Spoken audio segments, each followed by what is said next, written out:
Okay, what bhikkhu is the faculty of virya?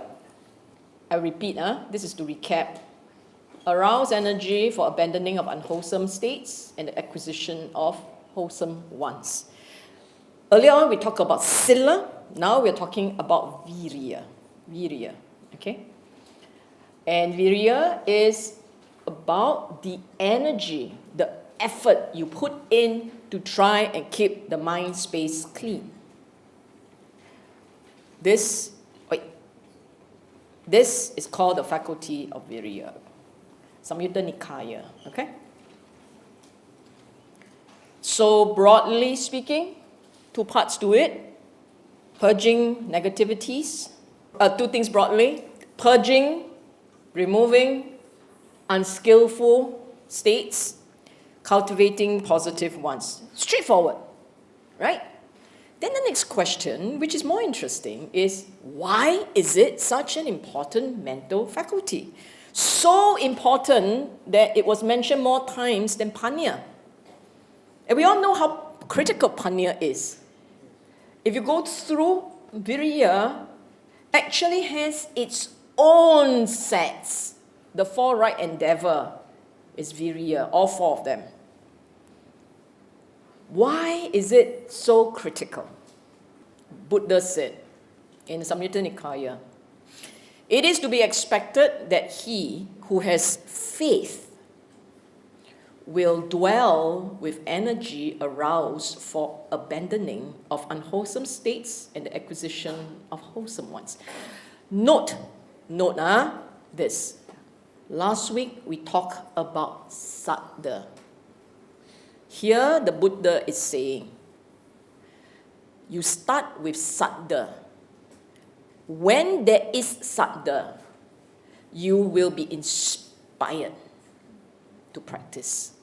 The energy, if you have saddha, what it means is you will start to listen to the Dhamma that he had left behind. You start listening to the suttas. You start listening to what he said must be done.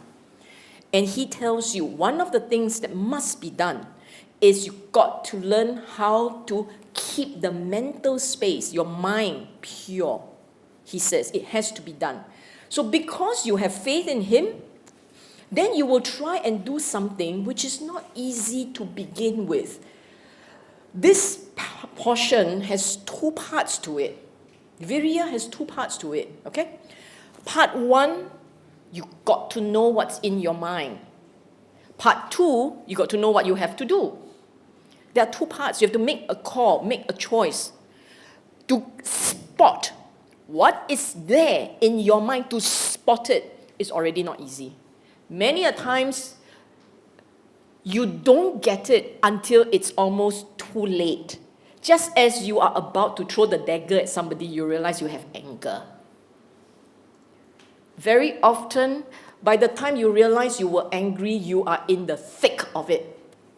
By the time you realize that you are craving, you are in the throes of craving. So it's not easy to spot the mind, to remember to go and look at the mind to begin with. That is why we all get caught up, we get carried away. It is so difficult to pull back.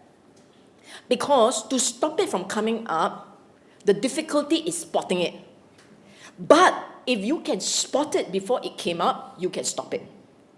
Because it hasn't caught hold of you yet. You understand that? The moment it's there and you spotted it, because now you have no difficulty catching it, right? It's there staring at you in the face. Too late. You are caught up with the story.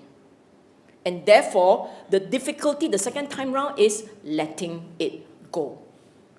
The first time, the difficulty is catching it. The second time, the difficulty is letting go. You try and let go when you're angry. Don't know why the story has a life of its own. You just can't stop yourself from thinking. You can't stop yourself from letting it be. You see what I'm saying? The same thing, greed, craving. When craving is there, you just want to eat the char kway teow. What's your problem? I just have to eat it. I just have to have it. I just have to buy it. You're caught up. It's just all caught up with it. Okay? So, trick number one, catch it before it comes out. But if it's already there, it's too late. You have to learn how to drop it.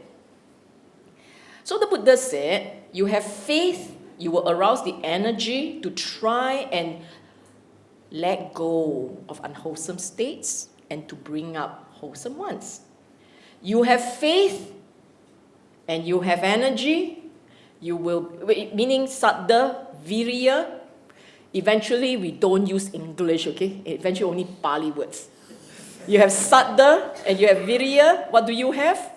Sati, okay? When there is sati, meaning to say, if you can spot, surely now your mind is sharp. Every time you can see the content in the mind, you have sati. And when you have sati and the sati is strong enough, samadhi will happen. When there is samadhi, there is panya. Well done. See the connection? Saddha, virya, sati, samadhi, panya. Samyutta Nikaya. Okay? This is the reason why virya is so important. It's the connection between your faith and your practice. You need virya. You need virya because if there is no virya, your mind can't be still, can't be sharp, can't be focused, can't be alert. These are all the qualities of an elevated mind. And this state of mind, all these qualities, this state of mind is necessary for panya. That's the reason why all five cannot be dropped. That's the connection between saddha, your faith, and panya, your realization. In between, there are a few more. And all have to be cultivated and developed. How? How do you cultivate virya to a point that it becomes a factor of enlightenment and not just a state of mind? You see, for most of us, Sila. You remember Sila? The cousin of virya? Sila, morality. Morality is a state of mind. It's what you, the rules of do's and don'ts. And then now you understand why you should have all these rules in order that the mind can be calm. But now we're talking about it, not just a state of mind. It is now an energy, a force, capable of guiding you, taking you to enlightenment, okay? What monk is the nutrient for the arising of virya? You have no virya. What does it take to feed such that virya can arise? Number one. And once it has a reason, what does it take to feed it so that it becomes a factor of enlightenment? And the Buddha said, there are bhikkhus the element of arousal, endeavor, exertion. 3 verbs. You got to bring it up, you got to keep it going, and you got to push. You got to make the effort to keep it going, and you have to make a lot of effort to push. And you must frequently give careful attention. Yoniso manasikara appears again and again. You have to frequently give careful attention to them for the arising of virya. Element of arousal, endeavor, exertion, frequently giving careful attention to these elements is the nutrient for the arising of virya. In other words, 2 things here. In other words, first, you have to recognize in your mind, you have to recognize what does it mean by the energy of virya. Virya is not about observing precepts. Virya is a force. And the force tells you, it's an energy that tells you, I'm trying to keep my mind space clean. I'm going to exert effort to keep the mind space clean. I want to do it, so I will keep doing it. Every time you watch your mind, you are aware of what's going on in the mind. And if there is a negativity instinct that's popping up, the motivation is popping up, you straight away will jump in the energy you put in to keep it out. I'm assuming you are so successful that your mind space is clean. So because it is clean, there is the arising of something negative, you can see it and you will try and keep it out. It is effort. You can actually see your mind making effort, trying very hard to keep it clean. That is why this phrase comes in, carefully, frequently giving careful attention. Yoniso Manasikara is giving careful attention, not frequently. Yoniso Manasikara means giving careful attention. Therefore, right at the start state, before something negative comes in, you caught it and you will try not to let it come out. The energy is in the trying not to let it come out, okay? Trying to keep it out. Not easy, because you have to frequently remember. In your daily life, I really mean daily life. When you are walking, something jumps into the path, you may be a bit shocked. Watch your mind, let it go, whatever it is. Someone calls you, name, let it go, whatever it is. Effort to keep doing it. This trying to do it is in itself a nutrient. Trying to do it is a nutrient. It feeds the effort. If you have no intent, you don't even try. You say it's so difficult, never mind, or tomorrow then I do. Or actually it really doesn't matter. Not so difficult, what? Really doesn't matter. You don't even try. You don't even try. You just have to look at your mind. Daily, this is day to day. This is not in meditation. If all you're doing is in meditation, trying to do the right thing, not good enough. It is daily life. And to be aware of the energy of trying to do the right thing. That's what this is about. To be aware of the energy of trying to do the right thing. Okay? Let me just repeat it again. There is trying energy. There is doing the right thing. The two things are not the same. Are you following me? There's trying to do the right thing, and there is the right thing you are doing. They are not the same. What this is saying is, at this point, trying to do the right thing, making the effort, be aware of the effort, seeing your mind striving to do the right thing. If you are successful, there will be no negativities. If you are not successful, there will be the arising of negativities, in which case you need to tell yourself, I am trying to let it go. I will try to keep all these negativities out. And I'm not even going to pay attention to stories that feed the negativities. I'm just going to ignore them. You tell yourself that. Being aware of this energy of striving is virya. Okay? Got it, huh? Moving on. Okay. So you have to stir up the energy. You have to sustain the energy. And you have to keep it, push it. Try harder. Okay? Now, this yoniso manasikara is the mind very aware of now. And looking at that mind, it is observing. It's paying close attention, it's observing. And know for itself whether your mind has negativities or not. Negatives, positive, it is aware. Okay? It knows when the mind is agitated or not, quiet or not, committed to the practice or not. It is clear. There is a clarity on what's going on. Think of it like a butler who knows everything. The mind is very alert. For some of you who have gone for retreats and do regular meditation, this expression is something very familiar to you. To you, it is essentially a way of life. The mind is just very clear and it's very observant and it knows what's going on. For those of you who are very new to this practice, and may not have even done a proper meditation. And this word may sound a little bit alien. It's okay.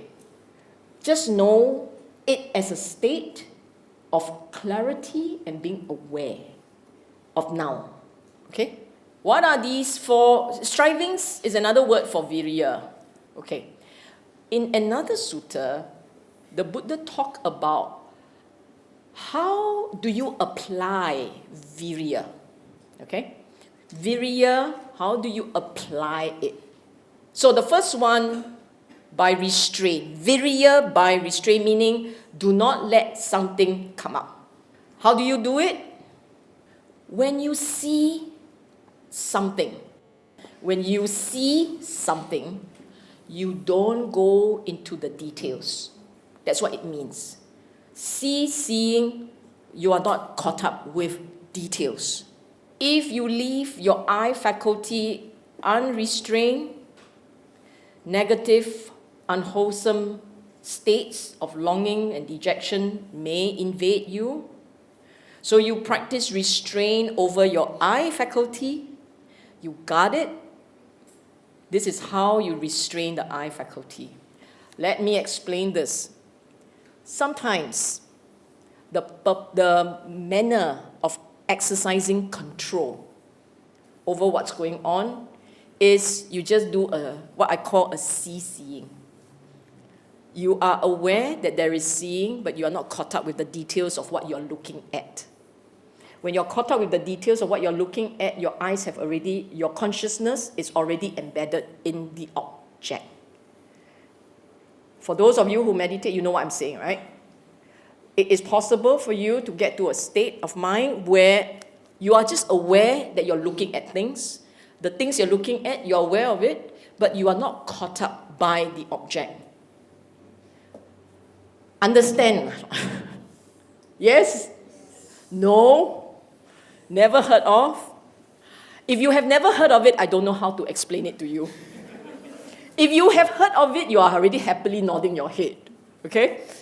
It is all meditation. This is restraint. Striving by restraint is you are aware that you are observing things, but you're not caught up in the things. So your mind has to be, you are noting that there is seeing, there is an object, but the object and you maintain a distance. You're not caught up in the object.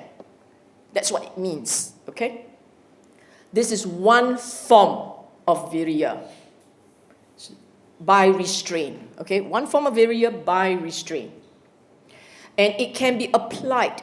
You see, the idea here is the reason why you have dukkha, the reason why there is all this angst, is when you are caught up in the object.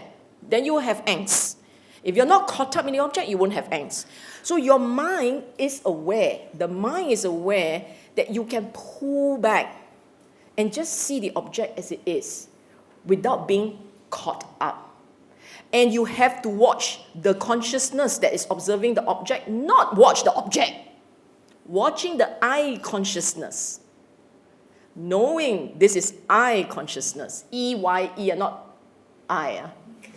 The E-Y-E consciousness, the ear consciousness. Observe the ear, hearing, not caught up in details of the object, the sound, the image, the taste, not caught up with those. Okay? Make sense, huh? Okay. Some make sense, some don't. Go for meditation. The second form of virya is to let go. Pahana, I love this word. It is to drop it, okay? And this is how it is done.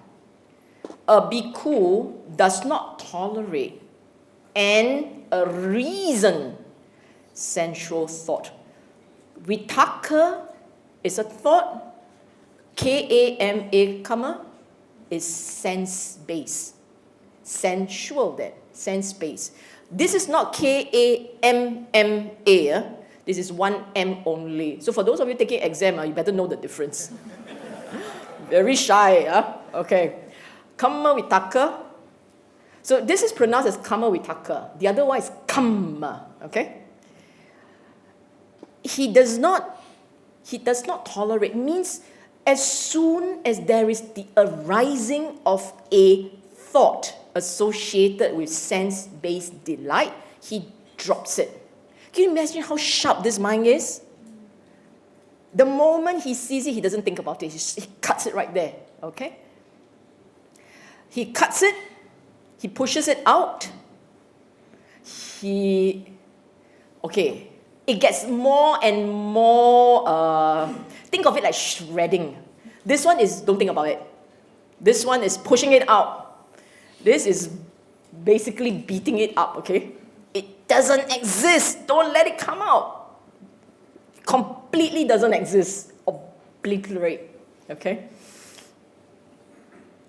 And this takes this increasing capability at making sure it doesn't even exist.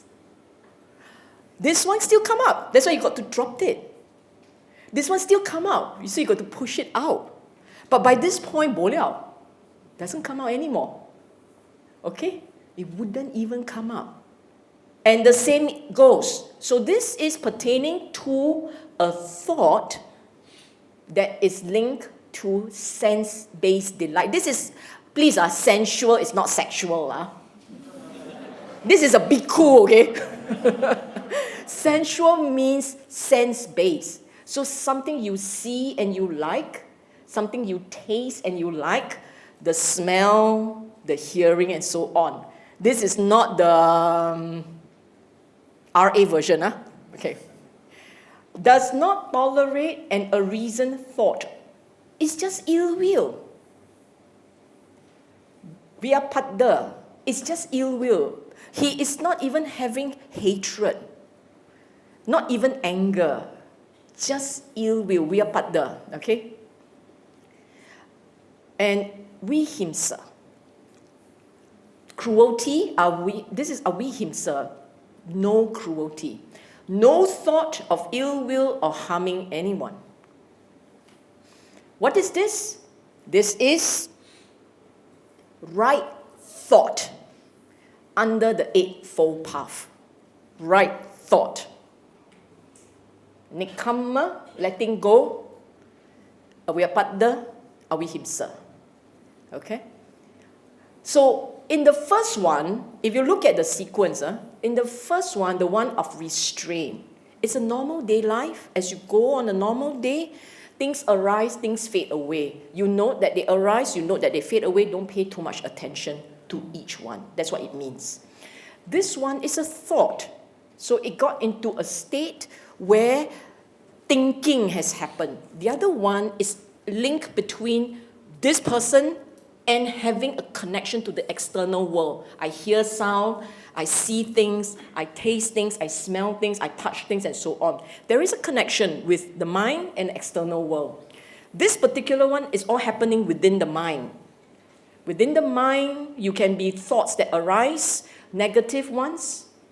Make sure that you know how to jam it and let it go. Jam it and let it go. The other one is not about jamming. It's about not letting them come up. That's why it's restraint. Can you see how difficult all these things are? But these are practitioners, because I told you before, we are going from the normal layperson practice of restraint to the practitioner's practice of restraint.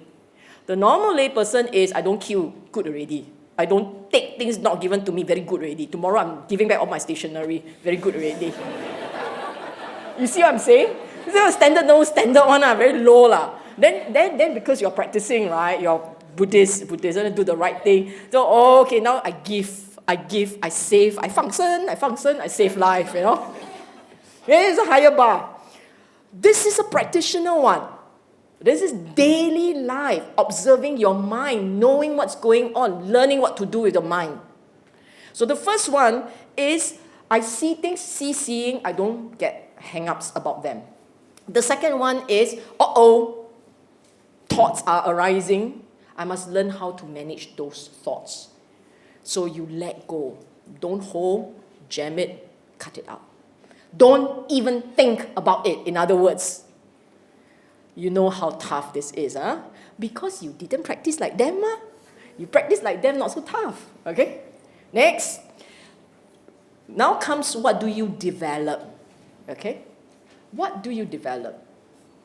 A bhikkhu develops the enlightenment factor of mindfulness, which is based upon, you see, these are practitioners.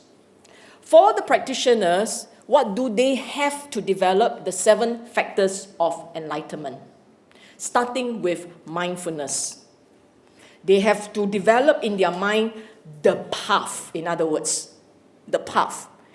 Actually, it boils down to what we had said earlier, the 37 factors of enlightenment. I already said, you don't need all 37, you need the core ones. And here, because they're practitioner, it start off with mindfulness. Mindfulness based upon a certain degree of not being attached, push it a bit further, and letting go. They are different parts. You see, this is it's maturing in your capacity to let go. You start off by keeping your mind, you know the mind, you hold it, you concentrate. And the mind must learn not to hold on to the negativities, it just stays concentrated. At some point, the mind, when it is concentrated, it develops a certain distance between the mind and the object. If you can maintain the distance, you won't hold to the object. Cessation is holding to the object. Okay? So you have a mindfulness based on seclusion, dispassion, and cessation. Okay? How do you do that? Sorry, you start off with mindfulness. This is the 7 factors of enlightenment. You start with mindfulness. Okay? Because of mindfulness, you have a lot of energy to keep pushing, do the right thing by the mind. You will develop piti, joy, passaddhi, tranquility, which leads to samadhi, concentration, and a certain sense of detachment. If you are familiar with the 7 factors of enlightenment, there's one more missing, is Dhamma Vichaya. Dhamma Vichaya, everything is Dhamma Vichaya here. Everything. Dhamma Vichaya is Dhamma investigation. Investigation of Dhamma. 2, 4, 5, 6, 7. Mindfulness being the first one, Dhamma Vichaya, investigation of Dhamma, which leads to this spinning. This is a spinning wheel. Roy actually make it spin. I didn't want it spinning. It's too distracting, so I killed the spinning. Well, he didn't make them spin, he made this fella spin. I decided, no need. Okay? So all you have is just static ones. Okay, so what it means is that when you are trying to practice properly, the virya will also help you to develop the other factors of enlightenment. That's what it means. That's what the virya can help you to do, okay? That's stating the obvious. And finally, what is striving by protection? Anurakha. Okay, let me just explain it slightly differently. You see, for many of us,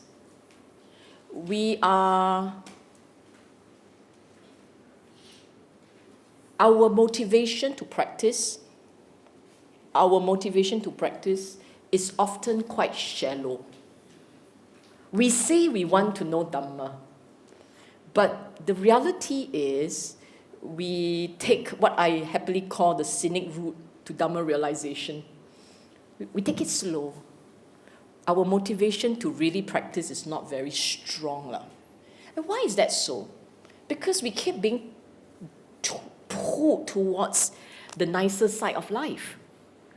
You know, why many a times we want to practice partly because we are aware that there is dukkha.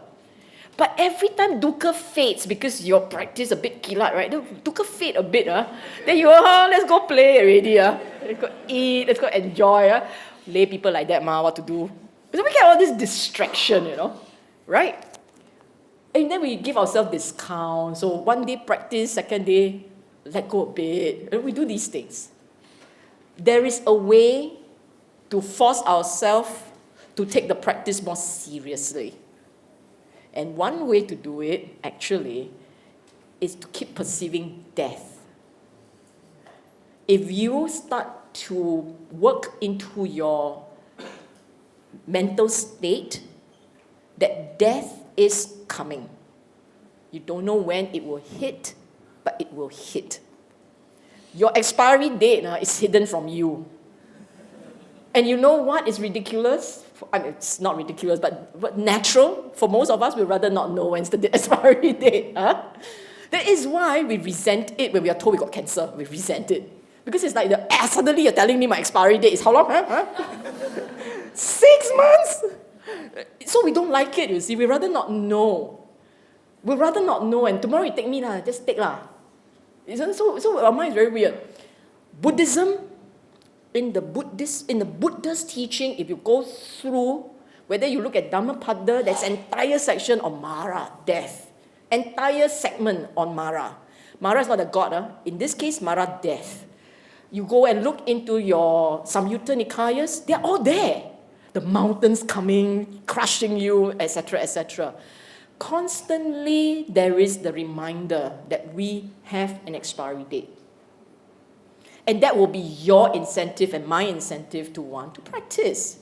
So this striving by protection, the idea here is find an object that can help you to focus. At the same time, this is one object that will remind you to practice.